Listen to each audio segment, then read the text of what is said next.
Afin de réaliser une pâte à brioche pour brioche feuilletée, nous avons besoin de farine T45, de gruau rouge, une farine qui est riche en gluten. Nous avons besoin également de lait entier, d'œufs, de sel fin, de sucre semoule, de levure fraîche, qu'on appelle également levure biologique, de type Saccharomyces cerevisiae, et pour finir, du beurre sec, qu'on appelle également le beurre de tourrage, qu'on utilisera dans la détrempe, mais également pour le tourrage à venir de la pâte. Bien entendu, on pourrait très bien utiliser du beurre fin ou extra fin dans la détrempe, mais le beurre de tourrage a un point de fusion plus élevé et nous permettra d'avoir un travail de la pâte beaucoup plus facile. Disposez tous les ingrédients à l'intérieur de la cuve, hormis le beurre sec. Certains professionnels intègrent la totalité des éléments et il est vrai que cela ne change pas grand-chose au procédé de la recette. Les éléments cruciaux à maîtriser sont les ingrédients, le matériel utilisé et la durée de pétrissage. Procédez à la première étape de la fabrication de la pâte, le phrasage, qui se fait en première vitesse durant 2 minutes. Phrasage qui s'effectuera grâce au crochet. Le phrasage de la pâte consiste à amalgamer tous les éléments afin de les rendre homogènes. Cette étape est assez rapide et se réalise toujours à petite vitesse. Lorsque la pâte commence à être homogène et se décoller de la cuve, on peut considérer que le phrasage est terminé. Incorporez le beurre froid, coupé en petits morceaux, puis passez à la deuxième étape de fabrication de la pâte, c'est-à-dire le pétrissage. Pétrissage qui s'effectuera en première ou deuxième vitesse en fonction du matériel utilisé durant 10 minutes et permettra de démarrer la formation d'un réseau glutineux. Selon les farines, la force n'est pas la même, il est parfois nécessaire de les couper. C'est la raison pour laquelle on peut rencontrer des recettes avec de la farine de gruau rouge et de la farine de tradition. En définitive, nous avons besoin de force au sein même d'une pâte, mais celle-ci doit être modérée.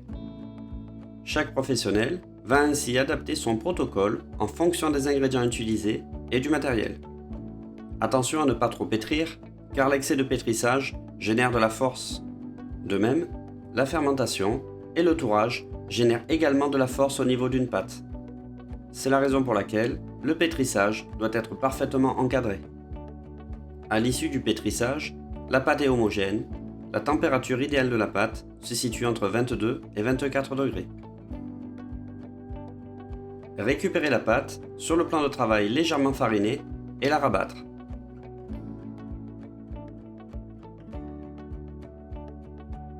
On peut tout à fait procéder à un pointage d'environ 30 minutes. Conditionnez le pâton et placez-le au surgélateur 45 minutes à 1 heure afin de bloquer la fermentation, puis entreposez-le au réfrigérateur toute une nuit. L'étape en surgélation est conseillée afin de réduire la fermentation, sachant que la pâte sera travaillée le lendemain. Bien entendu, il est tout à fait possible de travailler la pâte en direct avec un léger repos au frais, mais le fait de travailler en différé va permettre d'obtenir une pâte de meilleure qualité.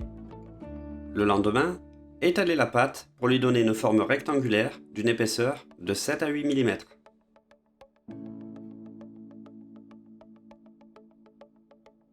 Intégrez le beurre dans la pâte qui aura été préparée, mise au format et surtout à une température adéquate. En effet, celui-ci doit être tempéré et doit développer la même consistance que la pâte. Cette intégration du beurre s'appelle la méthode en portefeuille. Il existe bien entendu une multitude de techniques d'intégration du beurre et chacune reste valable et dépend de l'appréciation de chaque professionnel.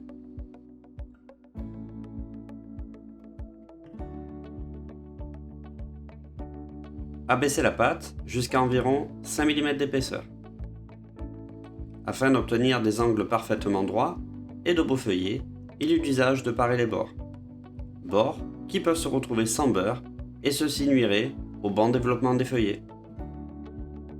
Ces parures seront ensuite utilisées en intégration dans une autre détrempe ou tout simplement retravaillées avec des pépites de chocolat et cuites dans des moules.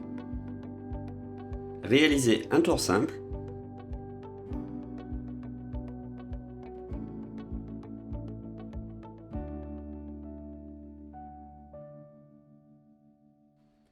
Abaisser à nouveau.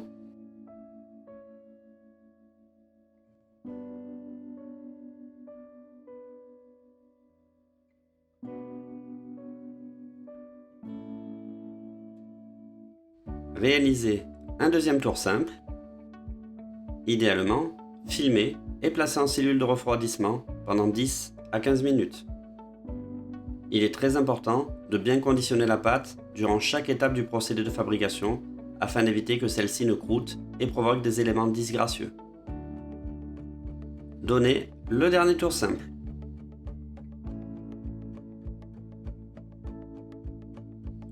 La pâte à brioche feuilletée possède donc généralement 3 tours simples.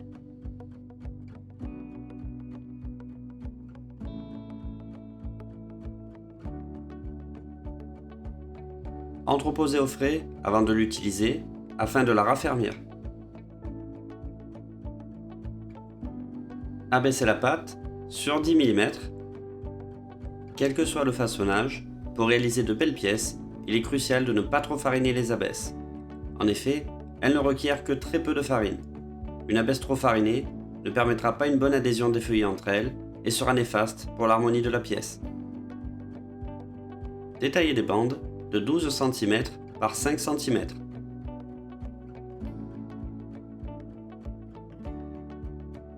Afin de faciliter la découpe, il est très utile de détailler à l'aide d'un cutter très tranchant.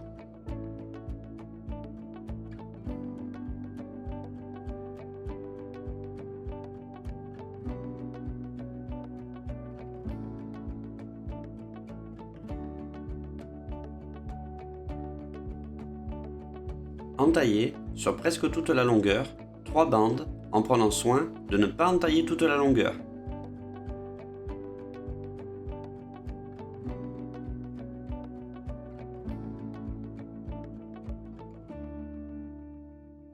Réalisez une tresse et la recroquevillez sur elle-même.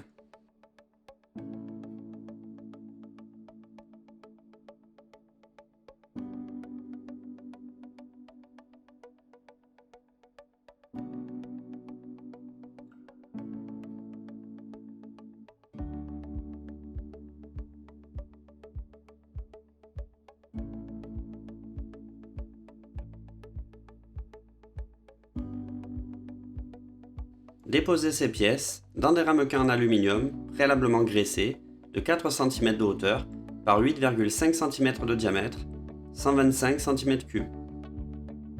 Une fois les pièces façonnées et positionnées sur plaque, elles vont partir en chambre de pousse afin de fermenter.